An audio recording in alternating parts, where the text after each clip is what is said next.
Hello, everyone. Welcome back to the New Year, New Language Summit. In this session, I'm joined by my good friend John Fotheringham from Anywhere Immersion, who's going to be talking about how you can create immersion anywhere, which is the foundation of his Anywhere Immersion method. And he's going to be giving examples specifically for Japanese, but you can use these for any language that you're learning. And if you want to find out more about John, you can check out anywhereimmersion.com, of course, but also check below the presentation as he's offering a couple of giveaways for participants. There's a freebie for all ticket holders, and then there's a special discount on his Master Japanese and Master Chinese programs. So do check that out as you're watching the video. And in the meantime, enjoy the session, and I'll see you in the next one. All right, everyone, welcome back to the New Year, New Language Summit.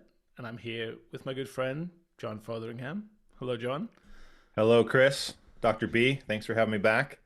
You're very welcome. You're one of the rare speakers who've been part of all the New Year, New Language and the Yes. Language Career Summit. So if people enjoy this presentation, there's a lot more of you to check out from previous years if you have the All Access Pass Gold ticket. And one of the big things I guess we should address right off the bat is you've recently rebranded Language Mastery to Anywhere Immersion. So Yes. where did that come from? Can you just tell us a little bit about the background for that and maybe Sure. give people a quick introduction for those who haven't seen you before? Yeah. So, hello. Good to be here.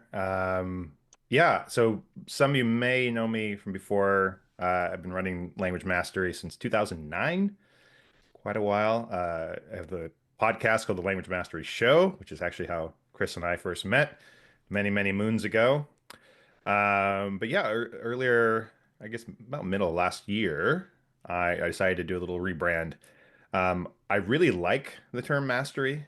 I was really partial to it, but over many, many years of doing this and having lots of conversations with other so-called langpreneurs like you and many others I know, it just became clear to me that it wasn't quite communicating what my core method is or what my core, USP, whatever you want to call it, um, is. And because really what I talk about is immersion. That's kind of my thing.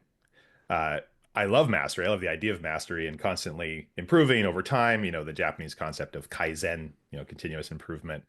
But a lot of people hear mastery and they in their heads think perfection. And I realized over these many years that that is exactly the wrong message because that's not what I advocate. I am a recovering perfectionist for sure, as I imagine many people watching are as well. For whatever reason, I think like language learning tends to attract these self-flagellating perfectionists that like to do hard things. Um, but yeah, it just perfection is not the answer. I think it's a fool's errand. And so much of what I talk about and write about, in my books, like these light reading tomes here, it's all about immersion. Like how do you immerse yourself in a language anywhere? And so I figured I needed to rebrand to better reflect that. So there we are. Fantastic. And what does immersion mean to you? What do you have a definition? I do, yeah, because that's another, I think, common misnomer. People think immersion, they automatically picture living abroad in the country where the language is spoken. And that is absolutely a great thing to do at some point in your life if you can. I mean, I did. I lived in Japan, I lived in Taiwan, both amazing experiences. But this is a big but. I like big butts, and I cannot lie. You don't have to move abroad anymore. And that's the beauty of it. And that's why I say anywhere immersion, because my whole thing is that immersion just means surrounding yourself with the language wherever you are. And not that long ago, I mean, when I first started learning Japanese in the late 90s, it was really hard to do that. You really, if you really wanted to fully immerse yourself, you pretty much had to get on a plane and go to Japan or wherever. Nowadays, though, you can bring immersion to yourself right here, or on your computer here, or on your smart TV. You can really bring the country to you, and that's what my method's all about. So how throughout your day, how can you surround yourself from the moment you wake up to the moment your head hits the pillow at night? Right. How can you surround yourself with the target language? How can you be hearing, seeing, and using your target language as much as possible. Because that's some of the things that language learners struggle with in this day and age, because we have all the apps and, you know, perhaps in university or in high school, there's a clear kind of path, but it's not usually that interactive Right. or immersive for that matter. Right. Yeah, there really are. I mean, when I first started my blog way back 2009, like so much of it was basically crapping on traditional language learning and how ineffective it is and all the shortcomings. And I still believe a lot of that. But I do have to give credit where credit's due. Traditional language learning does have one big advantage, and that's just to your point, you said, it does enforce consistency. Mm, And that is, really important. I mean, this whole summit, right? It's basically about how to be more consistent. And I will admit that part of, going to classes every day or, multiple times a week, it forces you to be consistent. With anywhere immersion, that is one big disadvantage, at least up front, is consistency is not ensured from the outside. right. You have to create it yourself from the inside. So and that isn't easy. And it does take like intentionality, it takes discipline.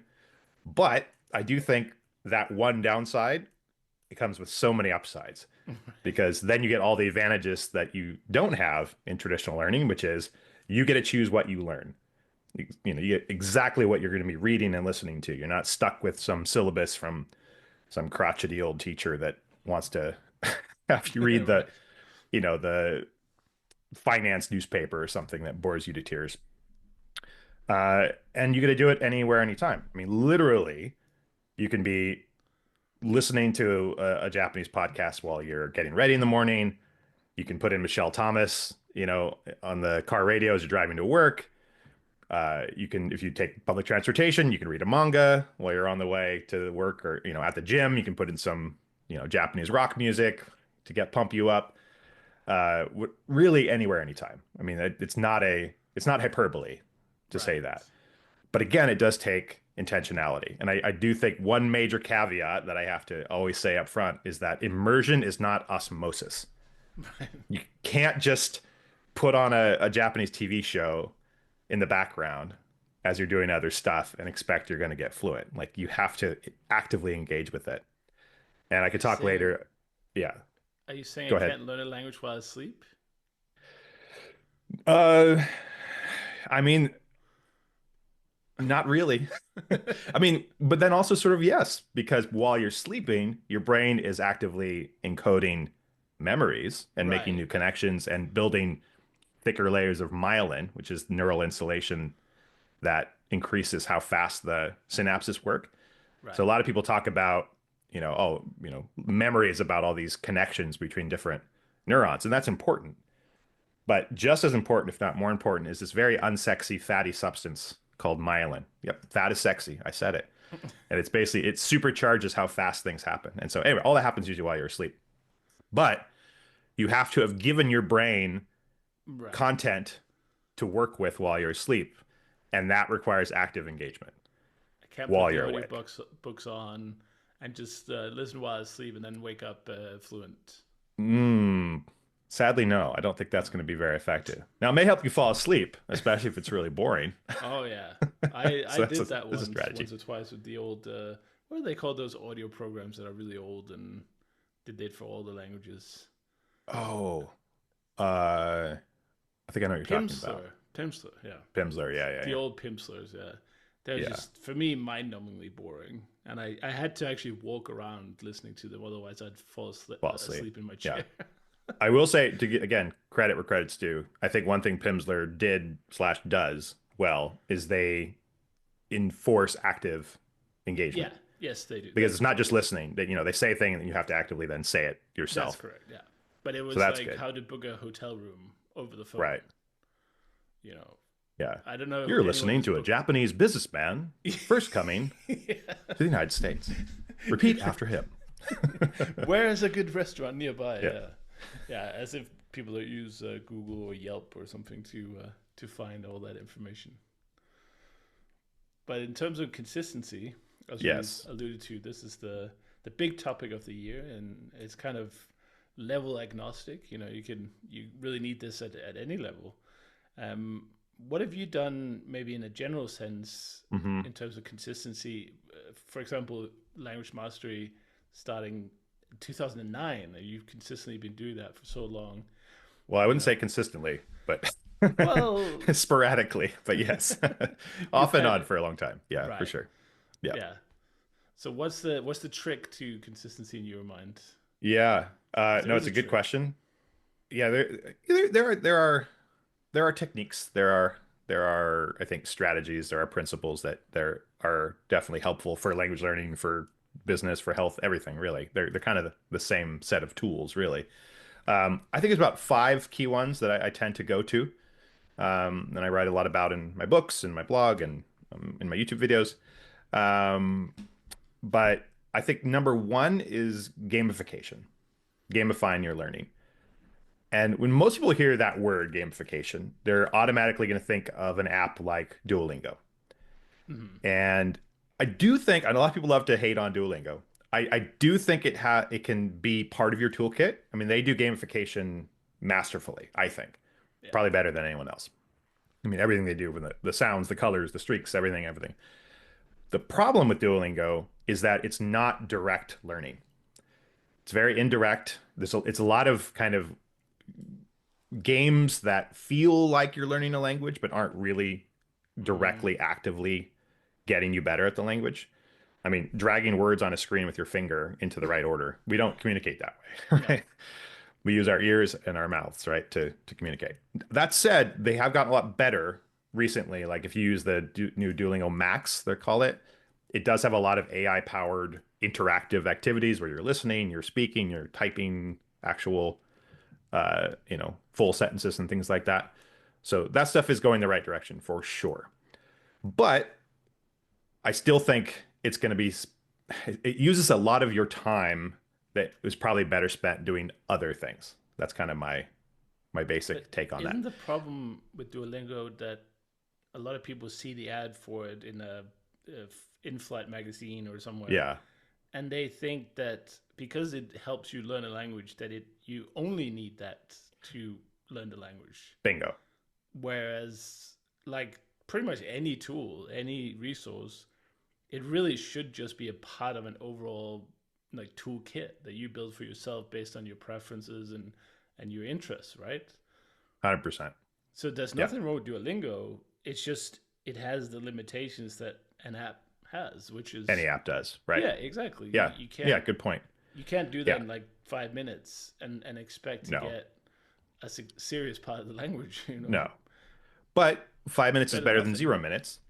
Exactly. And I do think, again, like if you're going to do only one thing, and if it's like been a super stressful day and or you're sick, whatever, like if all you can get yourself to do is 5 minutes of Duolingo, great, do that. Yeah, Do totally. that instead of zero, so that you maintain your habit of the habit. But again, the key here I want to say is that the gamification is a good strategy. How you apply that is up to you. And an app like Duolingo, they're externally enforcing Yeah. gamification upon you. But I'm a big believer of a more internal use of gamification. You can create your own gamification. So, for example, something as simple as a wall calendar. This is not modern or sexy, but like you can just literally get yourself a wall calendar, Awesome. get yourself a marker, and then every day that you show up, you can decide for yourself what is your minimum effective dose each day for immersion or study. Let's say it's 30 minutes, an hour, whatever you want it to be. You just check it off. And then over time, you're going to get this longer and longer streak. And that it's sort of leveraging our sunk cost, the sunk cost fallacy. It doesn't have to be a fallacy. I mean, that is part of how humans work. It's like once you have something, you don't want to lose it, Right. right? And once you have a streak, you don't want to lose it. And so that's a very simple way you kind of gamify your learning. You can also use an app. I love the Streaks app on iOS. You can have a bunch of uh, Just tap. Yeah. different habits. You can tap each day, and then it also, if you tap again on any of the habits, you can see. Sorry, one sec. If you click in, you can create a streak for yourself, and then again, you want to maintain that streak. It's not to be underestimated. I mean, the power of streaks is actually really, really strong. I mean, streaks now, not the app, but the idea of In general, consistent learning. I mean, I don't want to throw him under the bus, but my older brother, he's a huge Duolingo user. Uh, and he, he literally he's gone on trips before where like he's not going to have internet access for a while, and while he's gone, he's afraid of losing his Duolingo streak, and so he's asked that I like log in at least do like one Right. lesson for him so he doesn't lose his streak. I I mean, think that's a big part of their business model as well now. I wish I'd checked yes, out their accounts because I'm sure it's a big part of their income where you can pay to freeze your streak. there you go. Isn't that incredible Yeah, that just shows the power of streaks, right? That people exactly. are willing to say, okay, the app is free, but I'll pay you $10 so I don't lose Yeah, my streak. right. So yeah, so there you go. So that's just my the key takeaway here is just you don't have to have it limited inside of an app that you have to pay to maintain. Yeah, you just need a wall calendar and a marker or an app like Streaks. The only downside of that it's only available on iOS. There are similar ones on Android. I don't use It's a Android, so I can't spreadsheet or recommend. Spreadsheet, Notion or there's yeah. plenty of ways to do that. Bullet journal, you can just Yeah. do it in your journal. Yeah, anything. So that's part of it. And then I think just as important as the streak itself is engineering in rewards for yourself. Okay. So the streak itself is kind of a reward. It's like you start seeing it longer and longer and longer, Sure. and that feels good. But you also want to decide ahead of time, like, okay, every 30 days that I don't break my streak, then I will reward myself with something. Now, in general, in kind of the psychology and habit formation world, they tend to advise you to make the reward something that leads to more of the habit itself. So, for example, with Japanese, maybe every 30 days you are consistent, you can buy a new manga, like a new comic or something, or you can subscribe to a new streaming service that has, like something like Max, HBO Max. They're the only streaming service here in the States that has all of the Studio Ghibli content. Like you cannot get it anywhere else. But it's expensive. Like it's an expensive streaming service. So maybe Sure. it's like, okay, if I get to 30 days, then I can have 1 month of Max so that I can watch more Studio Ghibli in Japanese. It'd be something like, okay, if I hit 90 days, then I'm going to go to a really nice sushi restaurant where I know that the the chef is actually Japanese, which is not often the case. Most in the States, pro tip, most sushi restaurants are actually run by usually Chinese or Korean folks. So don't assume. But anyway, something like that. It's like something you really want. It's tangible. It's something to look forward to. So on those days when you're like, oh, I just really don't Mm, feel like immersing myself. I don't feel like studying. But then you go, but you know what? I do feel like I feel like eating some sushi. So, right. Just it provides just a little bit of, push to get you off your butt and get going. yeah. And that's really what that's consistency in a nutshell, isn't it? It's just what can you do to do something? Right. Because as long as you do something every day or at least consistently, then you can keep going. As soon as Right. you have those 2 days in a row where you don't do it, 3 days in a row, 4 days in a That's a new row, habit. Yeah. yeah, it starts to Yeah. go downhill fast. Yep. And that's another, I think, important reminder here is yes, streaks are powerful, but they can also become very dangerous because if you do break your streak, it's very tempted to succumb to the so-called F it fallacy, where you're like, well, I already missed. What the hell? Yeah, I'm just gonna quit. What's the point? And it's like, no, yeah. no, the point is keep going. So, okay, you That's missed one day. perfectionism. That it's perfectionism, exactly that. So just, I think it was James Clear said, don't miss twice. So Yeah, maybe you have a bad day or you just forget. Fine, that happens. It happens to all of us. Just jump right back on the next day. yeah. I really like. I just heard this the other day in a podcast. Somebody said, "Forget about doing something every day because every day is too much. It's about each day is its own thing. So when you wake up or when you plan the day, you just focus on doing it that day. Yeah, Because then when you yeah, get to day 50 and you miss like 2 or 3 days, you're not going to say, "Well, I failed my goal of doing Japanese every day." You're going right, to say, "Damn, I did 47 out of 50 Japanese." right. You know. And that's ultimately all that matters. All this stuff we're talking about, that's all it Yeah. is Yeah. trying to get you to be immersing more than not immersing, But it's studying like more than the not way studying. you phrase it matters. Like you said, language mastery kind of sets people up a little bit to fail because nobody really masters anything. Like What does that even mean?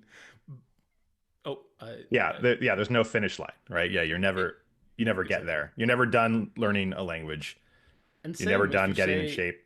John, I love the advice. I'm going to learn Japanese every day now. Man, what a pressure to live under, right? Yeah.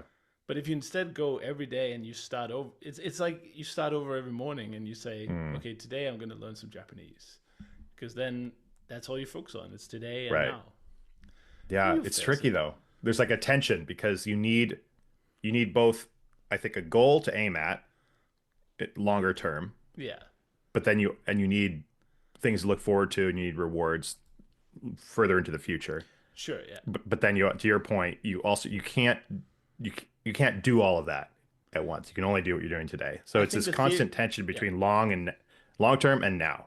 Long term now. and we all have different kind of brains and personalities. So some people have less of those perfectionistic tendencies than others, and they might be Hmm. able to be a little bit more loose with the with the lingo around it. But I see it also Right. as the similarity of, oh, I'll do it tomorrow. Well, tomorrow really never comes, like that old riddle. What never comes, and it's because when tomorrow comes, it's today, right? So Right. Right. you'll never see tomorrow. Yeah. So When that's will then be now? yeah. Soon. When will it be was or has Yeah. been? Right. Yeah, no. So I think it's really important, and I think we do set ourselves up to fail, and regrettably, that is one downside of this event is that has to be managed. Is that everyone's very excited right now. It's the new year. Yep. We got our New Year's resolutions. We want to be better people. We want to be better language learners, and Yeah. then it kind of like in a way building up a very big responsibility that is very hard to live by in the long term. So Yeah. really being realistic and then cutting into to smaller bits, I think Right. is really important.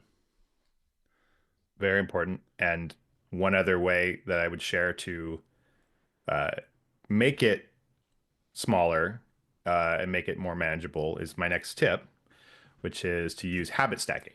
Now, some of you have probably heard this term before. Basically, all it means is you just stack a habit you want to do on top of a habit you already do. And the key here is just making sure that that habit is not something that requires conscious effort. Mm-hmm. So if the thing you're trying to build upon is also a new habit, this is not going to work. Like that's Sure. you have no foundation, you have nothing to build on. It's just It's too sand, right? much. It's too much. So, for example, most people brush their teeth twice a day. So that, that's something most people commute to work. I don't. Well, I have about 12 steps between my bedroom and my desk here.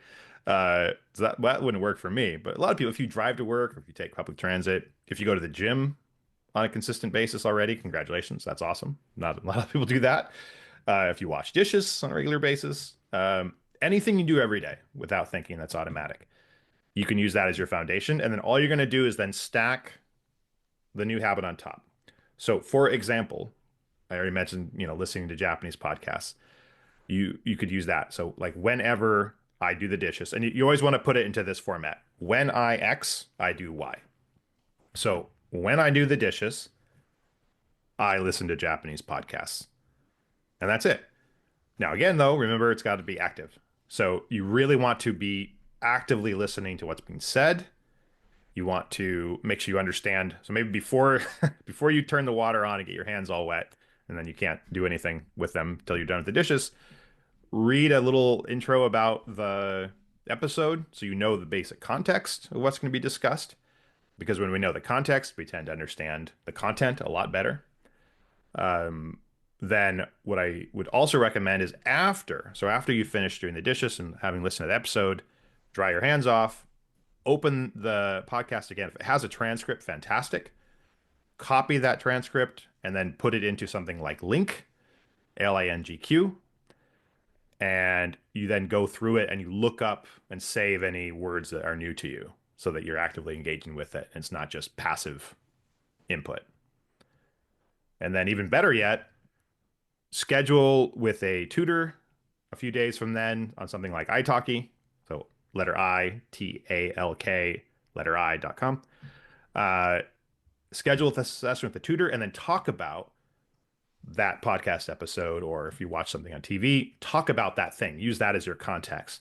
Talk about it, ask questions about any words that came up, any structures that are confusing to you or new to you. Have them come up with example sentences for you. Have them point out any mistakes you make talking about that stuff. If talking to a human is too intimidating or you can't afford it to do that more than once a week or whatever, there's all sorts of great modern tools now that are AI powered. So there's, ChatGPT, we all know.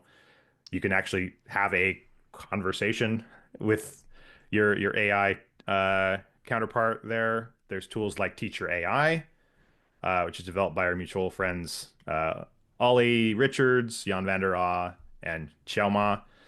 Uh, the advantage of that over ChatGPT, I mean, they're similar. They have similar, abilities, but ChatGPT is not designed specifically for language learning, Right. right? Whereas Teacher AI is completely focused on language learning and it has all sorts of cool language specific tools. So yeah, so that's habit stacking. So the other thing I would say is don't stack too many things throughout your day. That gets Is it just overwhelming real fast. one? Would you? You'd always say one and one, right? You wouldn't say One in one. when That's I'm right. doing the dishes, I'm going to listen to a Japanese podcast, and then I'm going to listen to or do something else. Right. It's just one, Yeah, one in one. And I'd also even say to start one new habit at a right? time or per day.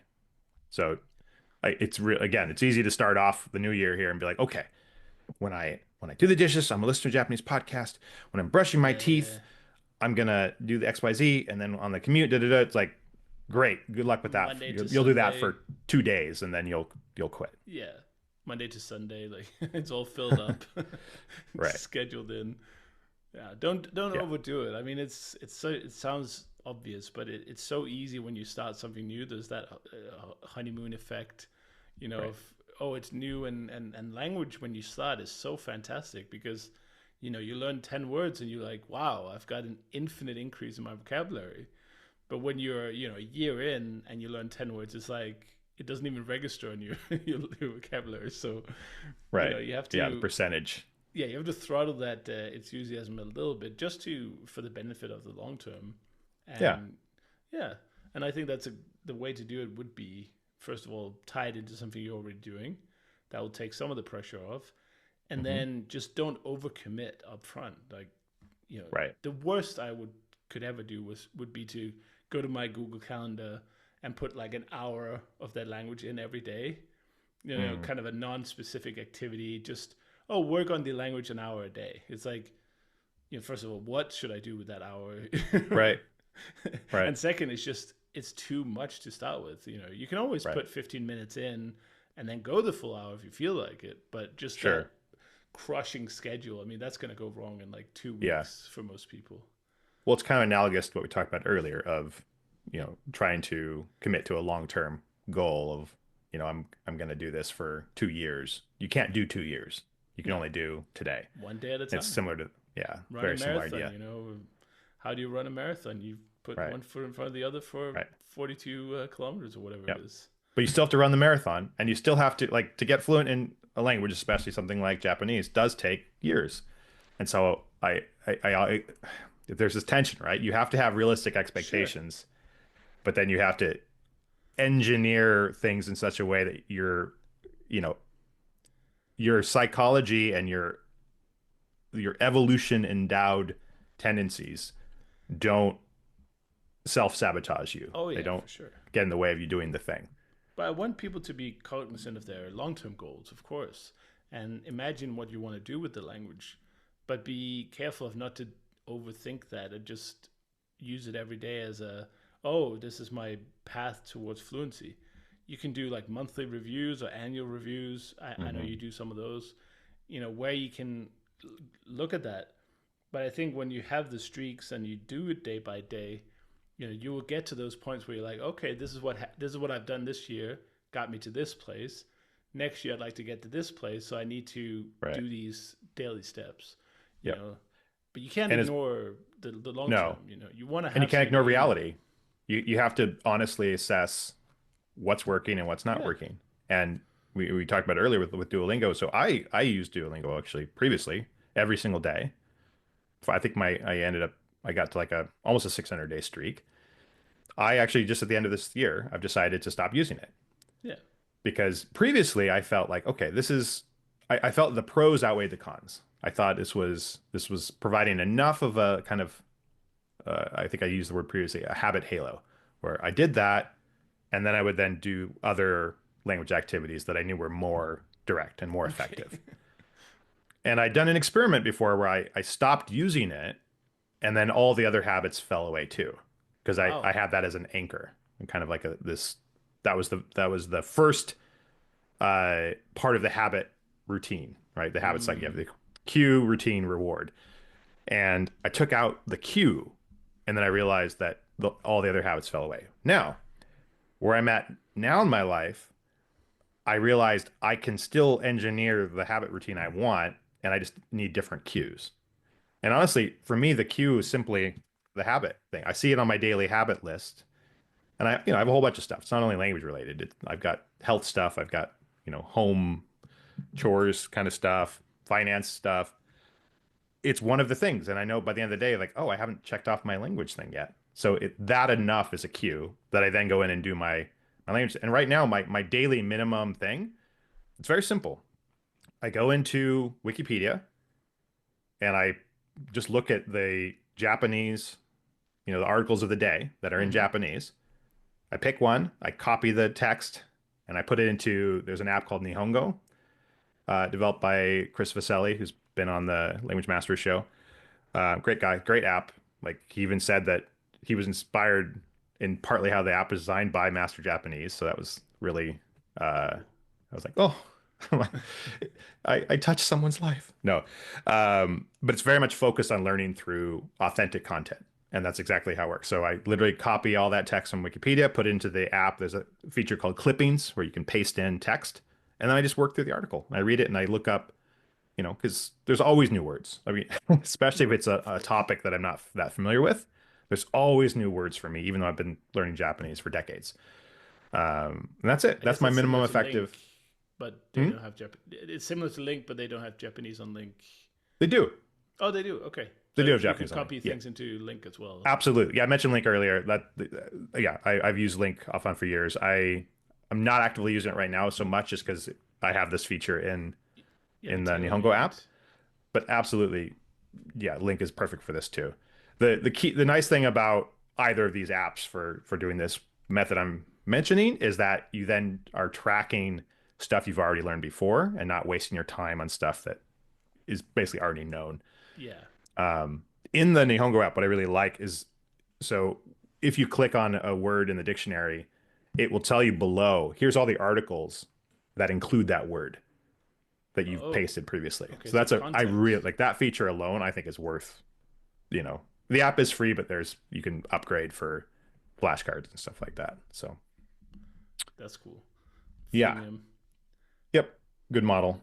Um, so the next thing I want to talk about, and I think this psychology is all, right? I mean, I think if you're not enjoying your learning, then you're not going to stay with it consistently. And so probably, I mean, this whole list, I think this is probably the most important thing is making it fun.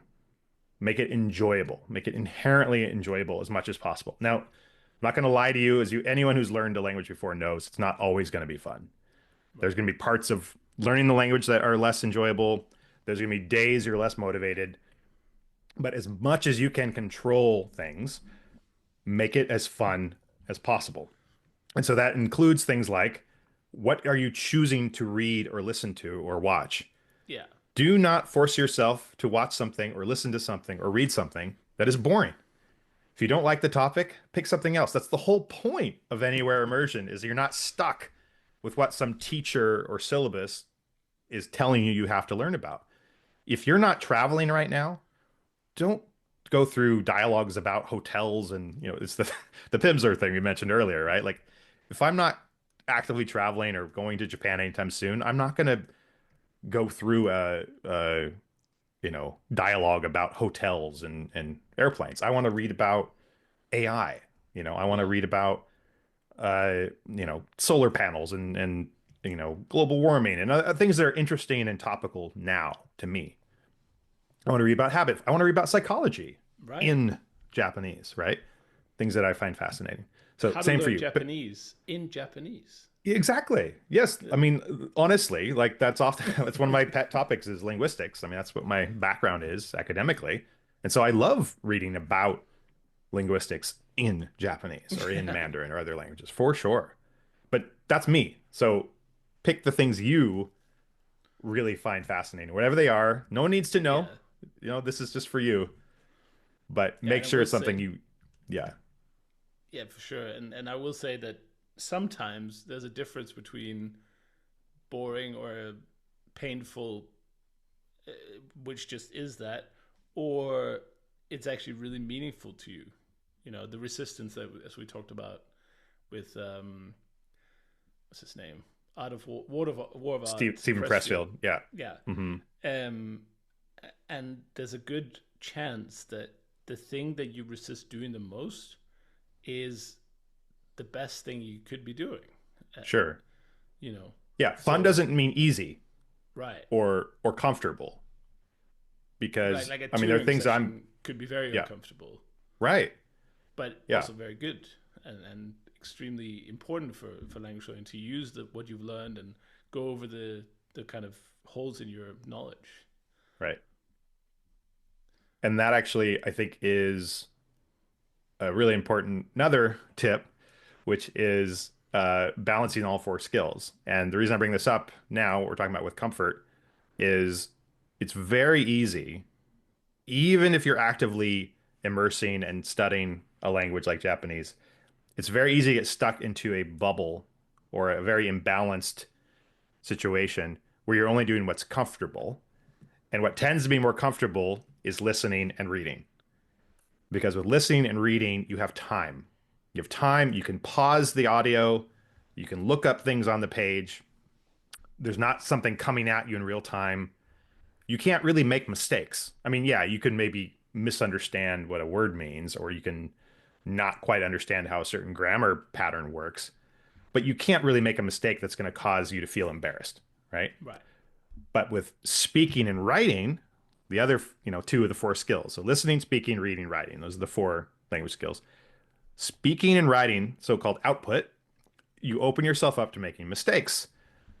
And we know that. And so our little, the lizard brain, our feeling part of our brain does not want to do that because we at a very deep level, we literally equate mistakes with death.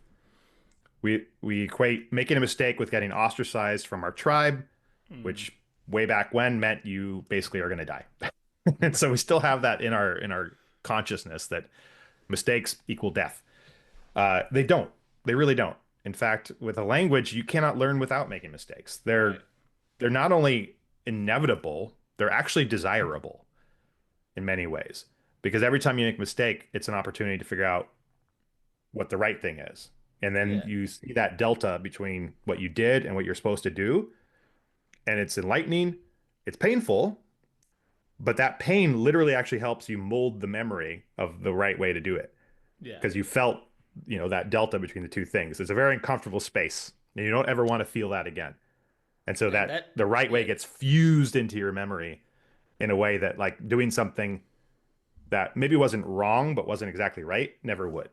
right.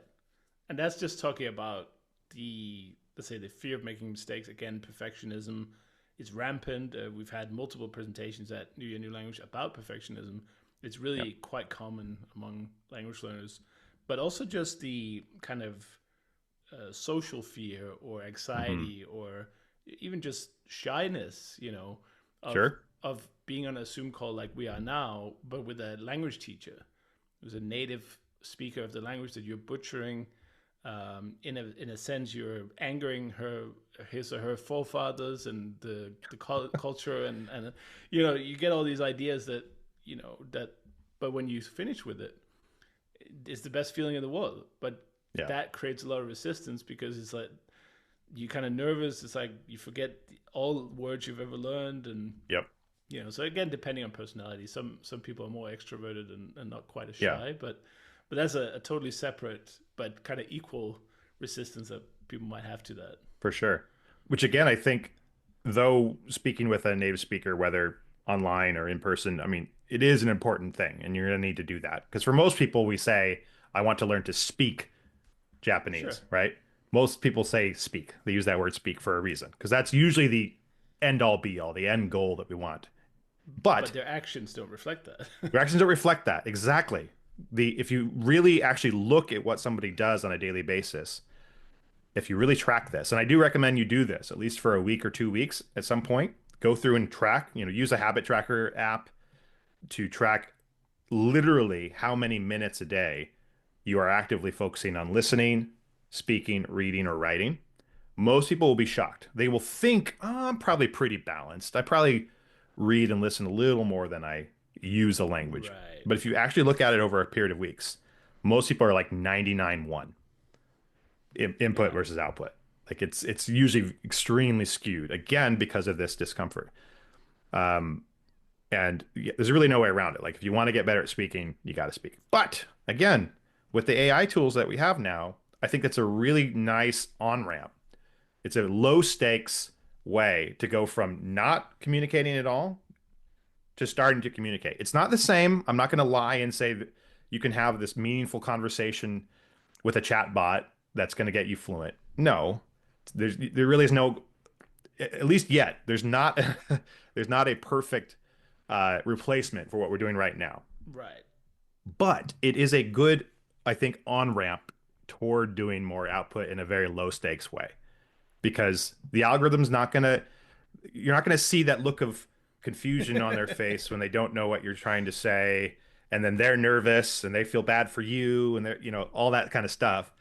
Or there's those awkward points where you don't know what else to talk about or all that kind of stuff that can happen in tutoring sessions. That doesn't exist, right? Because it's just a it's a computer, Yeah, yeah. right? It has no opinion of you. Yeah. Right. But be nice to your chatbot too. Say please They and thank might you. they You might be never your know. actual overlords one day, One Skynet day, and everything. be polite. Yeah. Otherwise, you get sent to the Skynet gulag. That's right. Or Be you'll be a careful. battery in a tank matrix style. Um, Exactly. so yeah. So I think that was for the last one. I know we're getting on time here. Very simple thing, but I think very, very effective is choose a study buddy or accountability partner. So all the stuff I've been talking about, most of it is you alone. It's you, you're reading something alone, you're listening to something alone. Ideally, you're speaking to somebody once a week or a few times a week. Great, that's a little bit of interaction, but almost all the time is alone. So language learning can be very, very lonely, especially when you're doing this anywhere immersion approach. It's anywhere. So a lot of times it's just alone. It's not uh, with other people. So to make something, going back to making things fun, we actually do things we enjoy. Part of making things fun is usually doing it with others, or at least having some kind of social interaction. So ideally, you're going to find somebody that's also learning the same language. That's the ideal. That's the best. And if you can find a friend who's learning Japanese as well, and you both can be kind of accountability partners with that. Second best would just be learning any language, because at least they will understand kind of the frustrations and the challenges. And then third best is just literally any person who knows you. They don't even have to learn your language at all, but their role is going to be just checking it. And so you're going to tell them about your goals. You're going to say, whatever your minimum effective dose was for getting your check on the calendar. At the end of each day, it could be something as simple as at 5 p.m., you've agreed that they're going to text you and say, did you do the thing? Did you do the thing today? Right. Uh, and if not, then that fear of kind of losing face with your friend usually is enough to get you to show up and do the thing. If not, then usually right after that call, you're gonna be like, okay, I'm gonna go do this thing right now so I can get my daily check. But just having that little bit of kind of social accountability, having those stakes, and then also having the ability to interact with another human, I think that on top of everything we talked about today is usually enough for most people to show up more than not show up Right. over many, many, many days that it actually takes to go from Of not course. speaking a language to actually being able to speak a language eventually. Yeah, and I think if you have reservations about the interactive parts of language learning, such as doing tutoring lessons, as we just discussed, or accountability, or just talking to other learners about your projects and your goals. Yeah. I would say it might be it might sound like it's easy to say that you should just do it and it will feel great when you're finished, but it really is the case. Like every tutoring session I've ever done, like people look at, for instance, I've done almost 200 podcast interviews. I've done, I think, 100, at least 100 recordings for this event Hmm. series. Every single session, no matter who I talk to, whether it's you, John, we're very good friends, we've known each other for years, or somebody I only just meet for the first time on that call, I feel nervous. And I'm like, I hope they Yeah, text me and me too. cancel. I'm like, please just, we can do it tomorrow, right? Right. But it's Because tomorrow never always comes. exactly, yeah. But it's always a joy, and I would Yeah. say with the in foreign languages, especially because a good teacher will push you to. I just say a teacher, it could be a study partner or a tutor, but they will push you to produce some of the language you've learned. And once you Yes. start producing, you'll be amazed at the feeling you get. It's almost like you've discovered a cure for cancer or something. Like you just get goosebumps. It's like, did I just Yeah. communicate in Russian for a half an hour? I've Right. never talked to anyone in Russian before, and suddenly I'm just communicating. I mean, it was terrible and slow and really bad, but I did it, and But you then did it. That's yeah. right. And it doesn't do Yeah. anything for the next session. You're like, oh no, please cancel. I don't want to do it again. But once it's over, you're like, Yeah. damn, that was good. So Yeah. so just a It's a little narcotic. yeah. It's a So just narcotic. Yeah, for sure. a little disclaimer to people who are hearing this and thinking, oh, I'm too nervous or too anxious or too shy to go on a call. And I really do think that of the all the immersion you can do with people is like by far the best. You 100%. know, Yeah, I that will couldn't give agree you the more. best bang for your buck. It will be Yep. the best use of your time. So Yeah. if you are worried about it, just give it a shot. Just get Yeah. started. It's really the best way. It really is. Yeah. If you had to pick one thing to do Right. each week, it would be that. And honestly, it can be that little, like 30 minutes a week, one Yeah. time with a tutor. I mean, more is better, obviously, but as a minimum habit, one 30-minute session a week with a tutor in your target language, it actually will move the needle. You get really far.